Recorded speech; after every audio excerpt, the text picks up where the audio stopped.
My name is Mr. K. Sardonicus, and welcome to my Vault of Horror. Thank you everyone who is returning to this channel, and to those who are new to this channel, welcome, and I hope you enjoy your stay. Today we're going to be doing beginning another special series that's going to be reoccurring throughout this channel, and it's going to be a big one because, you know, there's so many that I could choose from over the years because of what I've read. This is a series called 5 Fantastic Horror Comic Books, which we will discuss what it's about right after this intro.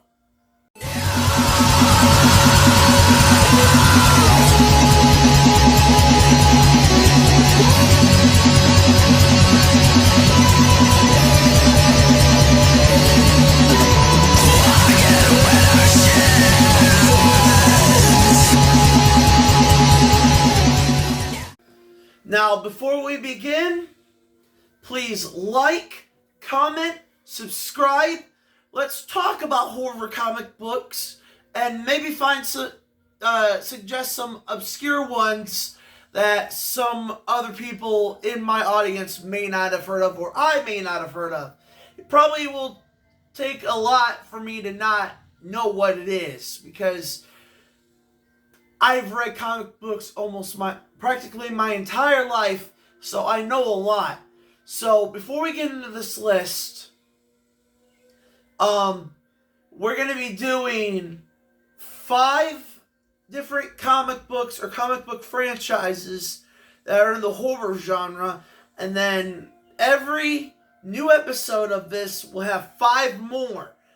So we're just going to start off with some obvious ones in this first list, and then as the series goes on, we will be able to get down and dirty into the more obscure ones, the ones that are less talked about but are actually fantastic. So without further ado, let's get in at number 5.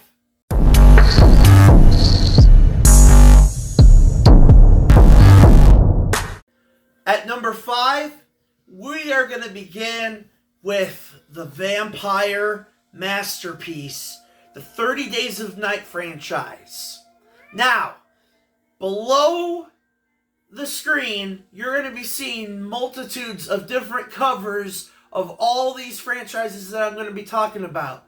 So, right below, I'm going to show you some of the stuff that I'm discussing of these franchises.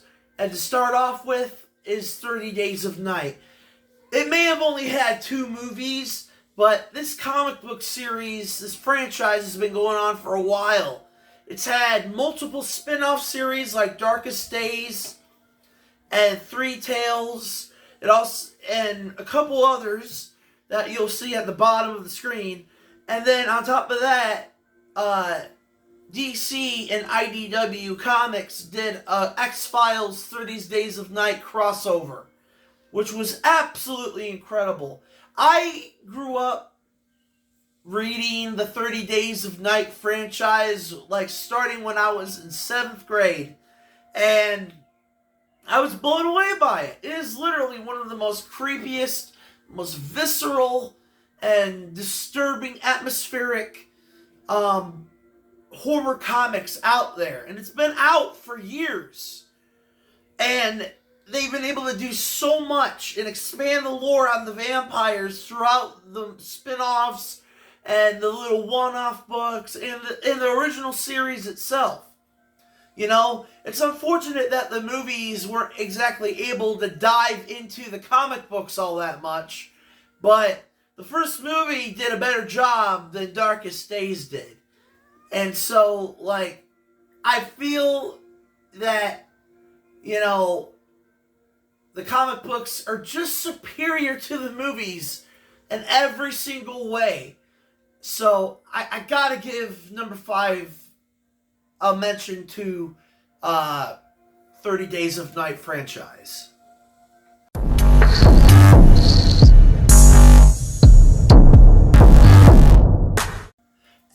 number 4, we're going to do something that is obscure, and this is probably going to be the only one that's really all that obscure when it comes to my entries in this first episode of this series. Hack Slash. Now, Hack Slash is literally like a balls to the wall horror crossover wet dream featuring original characters by Image Comics, Cassie Hack, and I believe her sidekick, which I forget his name off the top of my head. I'll show it at the bottom of the screen once I edit the video. But he is like this hulking, like almost like a mixture of Frankenstein and Jason Voorhees. And Cassie Hack and her sidekick, and she has many more sidekicks throughout the spin-offs and the one-offs and everything. They hunt down slasher villains. They kill slasher villains, not just movie crossover slasher villains, which there are plenty of those, because she goes against Chucky and Herbert West and a couple more, but then she also goes after, she has crossovers with horror comic characters like Vampirella, Evil Ernie, The Crow, but then she also has original slasher villains that are really cool and interesting that are just originally from the comic book. And I'm serious. It is a fun time. Honestly, I think that Hack Slash versus Chucky is like one of the most fun times I've ever had reading a horror comic book. So, like, I seriously think that Hack Slash deserves to be in this number 4 spot.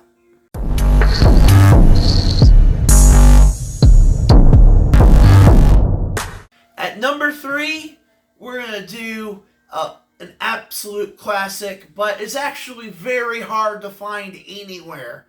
It is a rarity, but a lot of people know of it, and that is Freddy vs. Jason vs. Ash.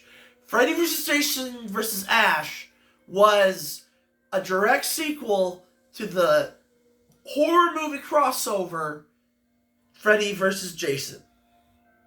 And I saw Freddy vs. Jason in theaters with my late father. Still one of the best experiences in the movie theater that I've ever fucking had.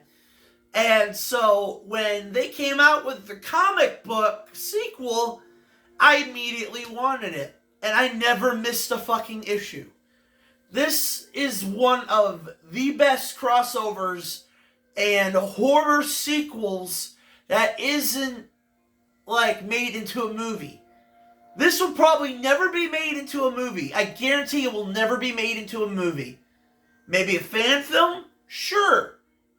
But considering how the copyright situation is with all 3 of those characters, and the fact that Bruce Campbell has retired his character as Ash, live action wise, and Robert Englund is retired as Freddy, we're not going to see him in that movie. We're not going to see it. So, like, honestly, I'd say swallow your pride, pull out your wallet, and from time to time collect these comic books. Because this comic book series kicks so much ass, and I'm glad that I got to grow up reading it over the years. I've been trying to get a hold of, like, the series, but it's so expensive. But you're lucky if you still have a copy of this series, because it is rare. And I still believe that this series needs to be, like, not really, like, brought back or rebooted, but, like, the publisher, whoever, needs to republish it as a collection so more people can buy it at a reasonable price. I seriously think that would be a great idea, because there are so many modern horror fans that don't know about Freddy versus Jason versus Ash, and they need to know. So yes, that's why at number 3 is Freddy versus Jason versus Ash.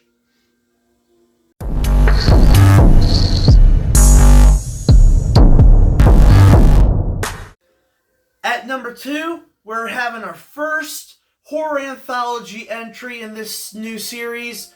This is Image Comics' recent Creepshow miniseries that is still going on right now. Let me tell you something. I love the original Creepshow movies, except for the third one. I could do without that one. But it wasn't until a couple of years ago that Image Comics even graced us with a Creepshow comic book series. We only have an adaptation of the movie as a comic book, the first movie, but now we literally have original stories from the Creepshow franchise in comic book form. And these are original stories. They're not written by Stephen King or Joe Hill or any of them. This is literally just from the original writers from Image Comics. The artwork is usually always different from each story. And I'm telling you, these comic book stories pull no punches. There are things that I've seen in the Creepshow comic book series that goes further than I think even EC Comics did with Tales from the Crypt. So I don't want to get too into detail with it, but trust me, these comic books are easily accessible. And they just finished volume 3 this year. And they're going to be beginning volume 4 later on this year, near September and October. And I'm serious, they only cost like $5 or $6 per issue, and every issue has a different piece of artwork. But the year after each volume comes out, during the springtime, every single volume has a different collection that only costs like $15 on Amazon. So I definitely suggest you get down on this, because Creepshow, it's literally going to be a mini series. It's only going to have 5 volumes. So this isn't going to be like a continuing series. We got like this year and next year, and then it's done. So I definitely suggest checking out Creepshow from Image Comics, and that's why it's at number 2.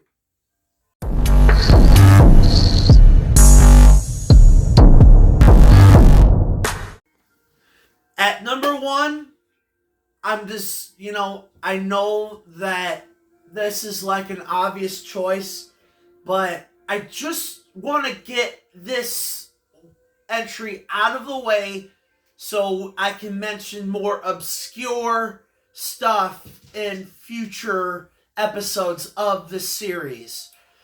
And it's the most obvious one, and I'm not just talking about the ones from back in the 50s. I'm also mentioning the modern ones that have just been releasing over the last year or so. And that's right, it's EC Comics. I'm telling you, horror comics wouldn't be the way they are if it wasn't for the classic EC Comics like Tales from the Crypt, Haunt of Fear, Vault of Horror, Shock Suspense stories. And they had more than horror. They had some sci-fi stuff and some romance and, dramas. But horror is where they made their bank. And as for modern EC, it is fucking phenomenal. And it seriously is like one of the best modern horror comics to this day. They proved that EC Comics is literally the GOAT and hasn't missed a fucking beat, even decades later. And they have so much more series that they're dropping as of right now, and you'll see it down below in the pictures below the screen right down here. And I'm telling you, EC Comics will practically be the GOAT forever. There will be nothing like them ever again. And they walked, so like the second entry Creep Show could fucking run, and so many other horror comics could fucking run to this day. If it wasn't for Bill Gaines, we wouldn't have, and the artists, we can't disclude the artists, but all of them. If it wasn't for them, we wouldn't have the horror comics that we have. I wanted to get this as number one because it's the most obvious one. But there will be so many more that I'll be talking about over the next several years of having this channel. And that is it. Now, what are your favorite horror comic books? Comment below. I might give them a mention in a new episode of this series. Like I said before, this is going to be an ongoing series. And, you know, it's going to be a big one. It's going to be a big series because there's so many amazing horror comic books out there that I definitely want to mention. Don't forget that next Saturday on July 19th, I'm going to be at the Oklahoma City Horror Convention, the OKC Horror Con. And if you see me in this getup and everything, if you recognize me, you know, I'll be roaming around. Say hello if you recognize me. I'll be interviewing a lot of people there that about like specific things in horror media. And, you know, if you're going to be there, let's chat. Let's talk horror. Let's have a good time. So anyways, until next time, everyone, take care.